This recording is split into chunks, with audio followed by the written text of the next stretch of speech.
What's going on, family? This is Greg Foster here with Market Boss Real Estate Group, and in this video we're taking a deep dive into the home builder scene right here in San Antonio, Texas. We've had a lot of folks reaching out with questions about the new construction here, which builders are good, which ones are bad, which ones you should stay away from. And so I'm going to take some time to break this all the way down and rank it from the bottom all the way to the top. I'm sharing some things that you really need to pay attention to when you're building a home out here, and we're getting into it right now.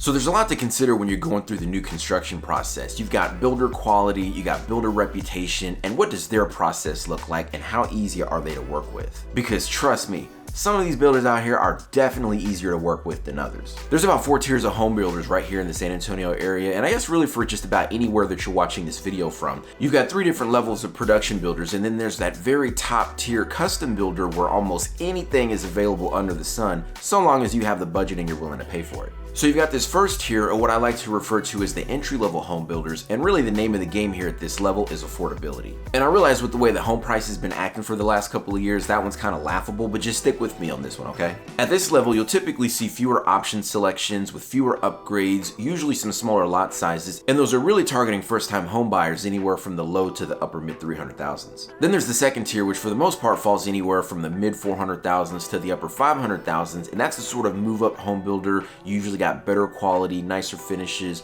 more option selections, and larger lot sizes too. And beyond that, you've got that third semi-custom tier where you can really check a lot of the boxes on building your dream home without having to spend the time and all the extra money of going full-on custom. And while there might not be a huge difference in square footage between the levels 2 and 3 builders, what usually sets these folks apart are the quality of the finish out and maybe the size of the lots too, depending on your location. You can easily end up in the $600,000 to $900,000 range at this price point, and you get all the bells and whistles on all the high-end finishes to show for it too. Now, if you're considering a move in the near future, my team's worked with folks at all levels of construction, and we're getting calls every day from folks just like you researching homes in neighborhoods in the Alamo City, and we really dig it. So if you're thinking about buying or selling a home anywhere in the San Antonio area, I'll be sure to leave our contact information in the description below. We'd love to have a conversation with you.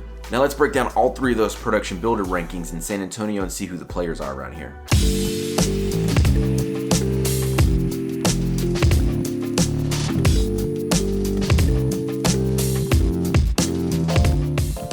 So let's talk about those entry-level, lower third home builders that you're gonna find here in Central Texas. For the top 5, you're looking at Lennar Homes, D.R. Horton Express, Starlight Homes, there's Syntex Homes, and then MI Homes too. And what's interesting is that a lot of times the builders at this level are owned by even larger home building companies, like Starlight Homes being owned by Ashton Woods and Syntex being owned by Pulte. So they end up serving both the entry level and the move-up home buyers with very different home products with different pricing and finishes. These entry-level home builders are really aiming at affordability and trying to hit a lower price point, so you tend to get what I like to refer to as base level quality in terms of the finish out in these houses. So the cabinetry, the flooring, the lighting, and the plumbing fixtures, and even the framing is usually a step down from what you'll find from the next 2 tiers. Which is cool and all because the pricing tends to reflect that, and as long as you have the right expectations of what the build process is going to look like at this level, you're going to be alright. Now, if you're building one of these homes and you're walking through at different stages of construction, you might be looking around at this thing and be kind of like, that doesn't look right. What you mean you're gonna fix it later? Why don't you just fix it now? We've seen a lot of instances where the house is looking a mess, closing is like 2 weeks out, and so there's this mad dash at the end to try to get everything to the finish line.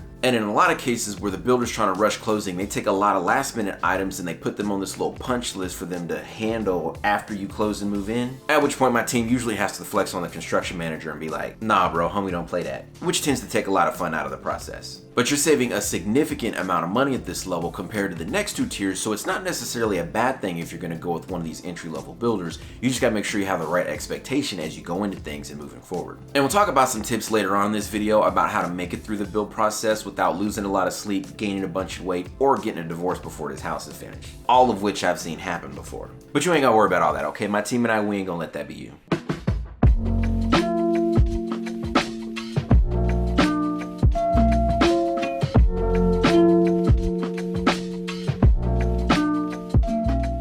Now, as we're going through each one of these tiers, one of the things that I've noticed though about these first 2 tiers is that builders at these levels tend to hire tradesmen and not craftsmen. So if you're coming from a higher cost area and you're used to a higher quality standard from the trim package to the electrical, the plumbing, and just the overall experience, these builders really are just production builders. They're looking to turn out as many homes as they can as fast as possible, and they're not necessarily trying to create something that's going to stand the test of time without you having to come through and do some upgrades along the way. Now don't get me wrong, you're going to get a really beautiful and amazing home, but it's definitely going to need some love and attention as you go through the years along the way. And that's just part of the mindset and the expectation that you're going to have when you're going through the new home construction process, especially with the kind of market that we've got here in San Antonio.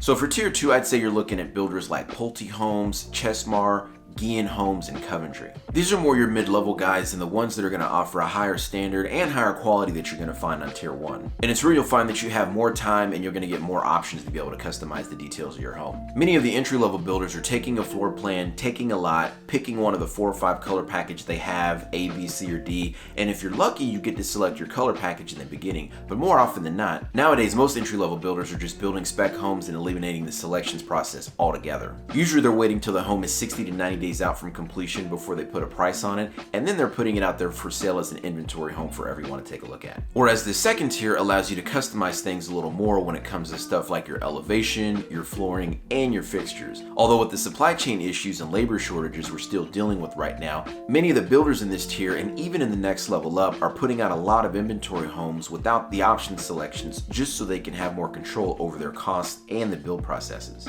But the good news about these sort of move-up home builders is that you've just got more options and more home to work with overall. Typically, you'll see larger home designs with more square footage for additional flex spaces, office spaces, and in some cases, real good sized media rooms in addition to spacious games rooms upstairs. And because the price point here is a bit higher, you do tend to get better amenities for the communities you're in with resort style pools, sport courts for outdoor activities, walking trails weaving through the neighborhood, and even on-site workout facilities if you're into getting your fitness on. Tier 2 really is the sweet spot, and it's where I'd say the majority of folks are looking when it comes to new construction here in San Antonio.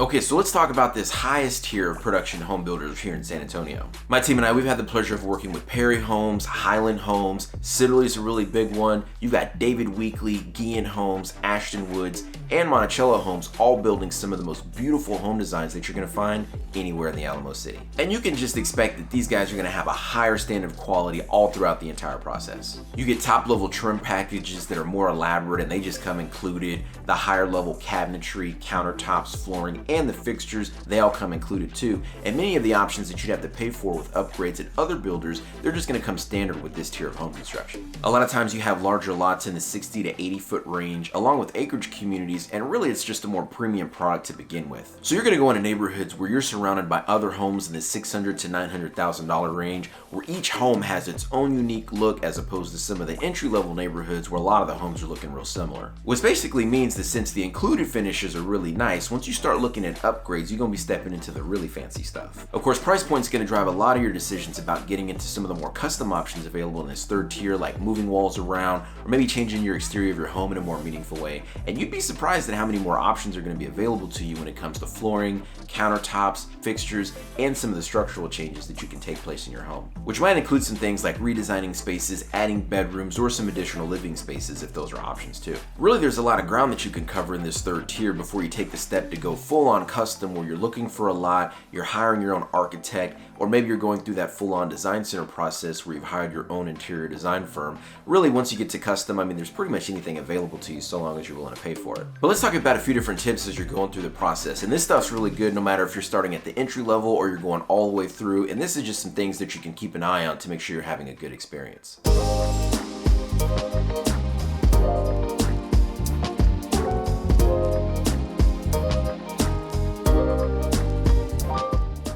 All right, so there's a handful of things that we're going to talk about when it comes to new construction, and as you're going through the process, these are some things that you're going to want to be thinking about. Number one is the VIP list. As they're moving dirt around and opening up new phases and new communities, builders always have what they refer to as their VIP list of interested buyers, and they're always working on growing that list, which in some cases can be anywhere from like several hundred to several thousand people who've either walked into a model at some point and registered, or they've just clicked online over the last couple of years and registered to get some information. Which, if you ask me, I don't know if that sounds too important. I mean, it's just a list of names about several thousand deep that they're either selling email blasts or text blasts to. What we do on my team, though, is we actually have relationships with a lot of these builders and a lot of these on-site sales reps, so we're constantly in the know about new lot releases and new inventory that's coming down the line so that we can get you into a home instead of waiting on some dying VIP list. Just last week, one of our clients flew into town to start their home search, and they were looking for entry-level builders with inventory under $300,000, which is getting super hard to find, by the way. Ultimately, though, we were able to get them under contract on a really nice Roush Coleman home with the sales rep that we had worked with before, and the cool thing is that technically this home wasn't even really released yet. You see, what a lot of people don't realize is that a lot of times these sales reps are actually pre-selling inventory that hasn't even really been released yet. If you're pre-approved and working with the right agent, they're happy to take your earnest deposit, draw up the contract, and hold the lot until the first of the month when the inventory officially releases and they can get management to sign off on the sale. Everyone else out there waiting on some VIP list was just straight up out of luck on that one, and you might be surprised to see how often that kind of thing happens around here. The second thing that you really want to get clear about is the builder's home warranty process. The majority of builders in the San Antonio area have a 1-2-10 type of situation.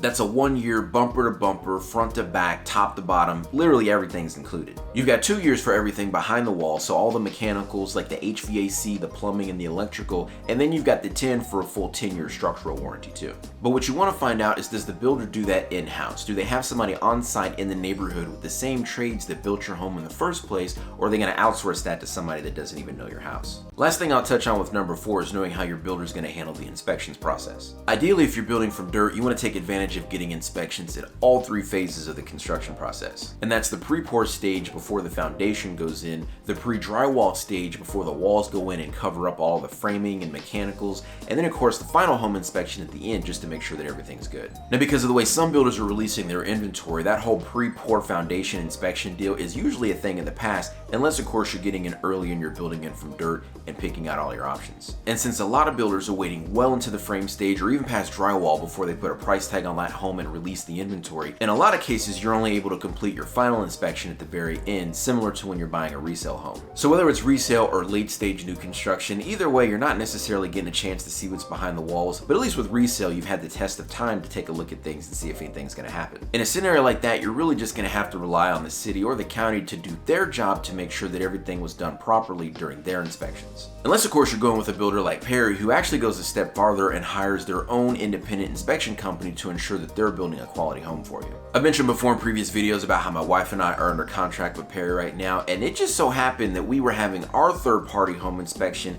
at the same time that they had their own independent inspector in there checking out the framing on our house. And man, I mean, my inspector was calling out all kinds of stuff too, okay? But homeboy with Perry was running around with his little paint gun marking everything on some like, this is wrong, that's not right, this is crooked, ooh, y'all gonna have to seal that. And I was like, okay. Man, I'm telling y'all right now, by the time they made their corrections from our third-party inspector, their third-party inspector, and the county inspector, we have so much new wood in that house, I'm telling y'all, that thing ain't never coming down. And at the end of the day, the reason why we always recommend so many of these different inspections is because you really do deserve to sleep well at night knowing that everything was done the right way in the new home that you're deciding to build. Now, if you're considering making a move or building a home in the near future, our team's getting calls every day from folks just like you, researching homes and neighborhoods in the Alamo City, and we really dig it. So if you're thinking about buying or selling a home anywhere in the San Antonio area, then give us a call, shoot us a text, send us an email, or click the link in the description to schedule a Zoom call with a member of my team. However you want to get a hold of us, we've got your back in San Antonio, Texas.